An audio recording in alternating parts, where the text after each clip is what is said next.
Oh, MK says, yeah, I did also feel the same the first time I smelled Poison as a kid. That was amazing. Smelling Christian Dior's Poison the first time, mind blowing. It really, it's, I felt like a part of me split away from me and like a new Jacob was born living beside me, you know? It was just like, whoa, I've just experienced something totally new. Andrew Evans says, today as a treat, I sprayed a 1980 hit of Pour Monsieur, uh, no, Monsignor, punched me in the face. Monsignor? What do you mean? You mean Monsieur? I think this was autocorrect. Gurchana says, do you ever use Antaeus these days? I have never tried it. Yes, I use it quite a bit. And stay tuned because Antaeus is going to be part of something soon. Lucas Gordignon, they also stopped shipping in France during the lockdown. Oh yeah, they stopped shipping everywhere.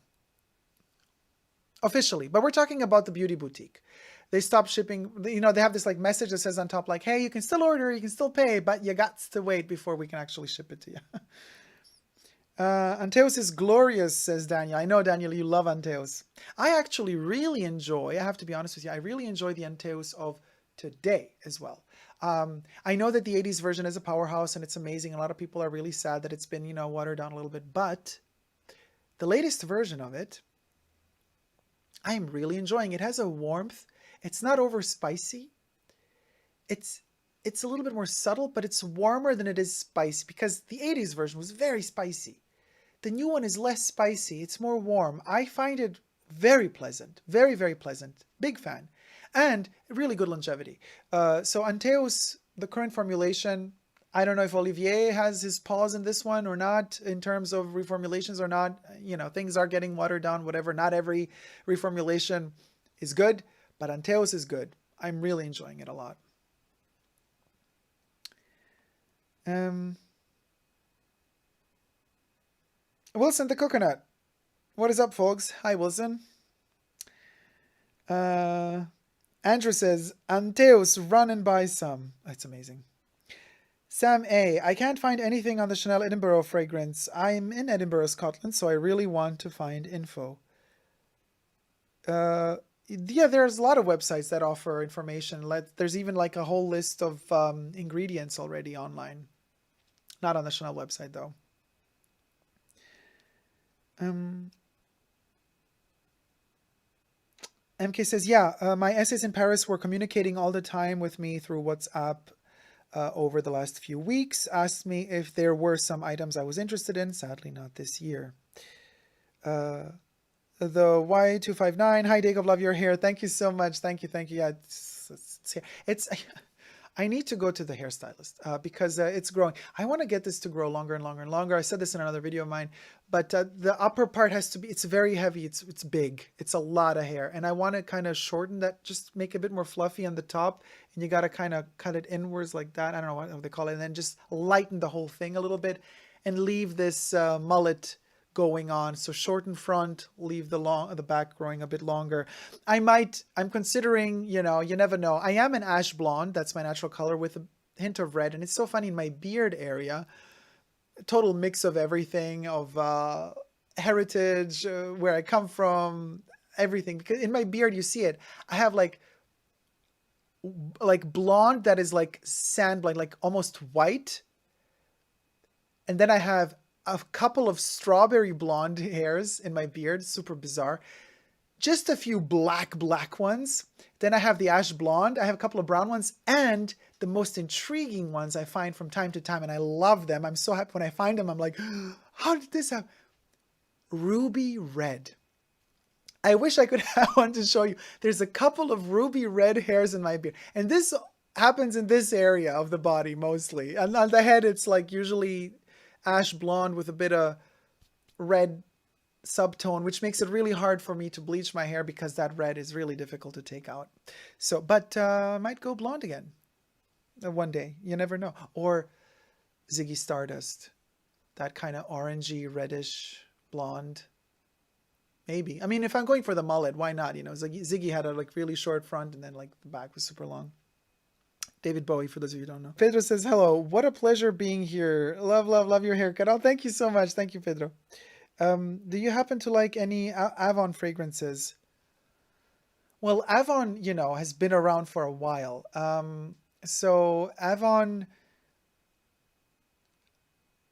Yes, but Avon to me is like a memory of, if I go for Avon, I have to be in a very specific mood, uh, almost like a film, like a movie mood, a 50s movie mood. And I'm rarely in that mood these days. So, but Avon is great. Daniel says Chanel clothes, even off the rack, should fit perfectly. How does that happen with online buying? You can forget it. It ain't happening. And in fact, Chanel is all about the tailoring. It's all about the fit. And they actually pride themselves. Well, in the past, they used to pride themselves. When you go into the boutique, they love to alter things for you, you know, because obviously, sure, you can buy off the rack, but if they make a range of sizes, you might be in between sizes. So of course, you know, and every person is made differently. I mean, this is not haute couture. So for haute couture, of course, I mean, some people have shorter arms, longer arms, shoulders, everything. But even within the pret-a-porter range that you buy off the rack in the boutiques, they have all these seamstresses in the back rooms and the door. It's so beautiful to see how these ladies appear from nowhere, and they can just like all of a sudden they're like, you know, fixing stuff here, length here. They, we could alter this. We could make this wider for you. This too, this shorter. Tick, tick, tick, tick, you know, I love that. I love that time that it also takes to prepare this piece for you, to make it just right for you.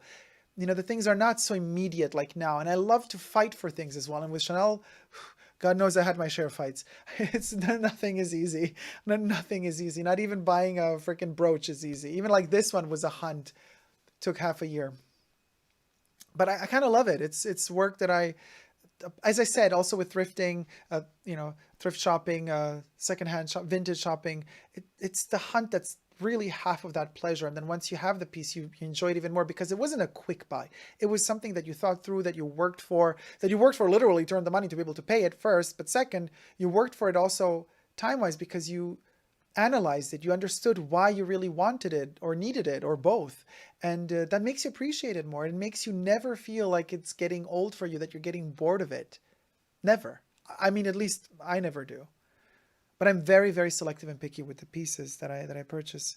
Um, MK says, yeah, Lucas, the last time I went in March, they were starting to receive the spring summer collection in the boutique. Johnny, the reviewer, Il ragazzo della porta accanto, Dacob, I love you. Hi. Thank you, sweetie. All the love right back at you. MK, oh, don't worry, Dacob. Essays will scan you anyways in a more subtle way nowadays by asking you questions about your job lifestyle if they don't know you. I don't answer those questions. Never. And if somebody whose business it is not to ask me anything personal dares ask me something personal, I say, you know, depending on who it is, obviously, but I enter your store, I'm looking at shoes, for example, and you're starting to ask me like what job I do, what I do. I like, how is that any of your business, dear? Just because I know what your job is, because you're working here, doesn't mean that it's only fair for you to know what my job is. We're not on that. We're on that level if we're on a date and you're telling me, or we're friends getting to know each other, whatever. You're telling me what you're doing, I tell you what I'm doing, and we start, you know, we start talking. But otherwise, that's not how it goes. I did not ask you. I do not demand of you to tell me your private information. So these, and if they get more testy, she can bite. So, you know. MK says, oh, don't worry, Dacob. Essays was kind of, oh yeah, I just read that comment, right. Melly says, I am actually wearing poison now. Delicious. I'm wearing COCO, by the way, today. Emilia says, I love Antaeus and Kudos too. Oh, Yves Saint Laurent, a dream. What do you use on your lips? Oh, it's actually I have it here. It's a honey thing. I'll put it on now. It's literally just honey based. It's not really waxy. It's a bit too shiny though, but you know what? It's the only thing that really works for me that doesn't like over dry my lips. It's called Propolino. It's a really cool thing. Sam A says, what are your thoughts on Louis Vuitton Ombre Nomade? It even, I love it, even though many say it's too masculine for women. Well, we know that fragrances have no gender. Ombre Nomade, did I review it? I don't know, because the name doesn't ring a bell. I reviewed like all of their first time male releases. I'm not a big fan of their fragrances as of now, so I just don't have that itch to keep going back and testing more. They're okay, but it's fine that some people love them. That's totally fine. We're all different.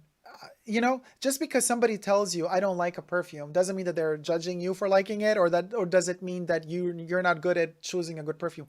Every nose is different. What stinks to you might smell amazing to me, and vice versa. So that's why I find it also very difficult when people ask for suggestions. Oh, what perfume should I buy? This perfume or that perfume? I'm like, how do I know? Your nose smells things in a completely different way than my nose would.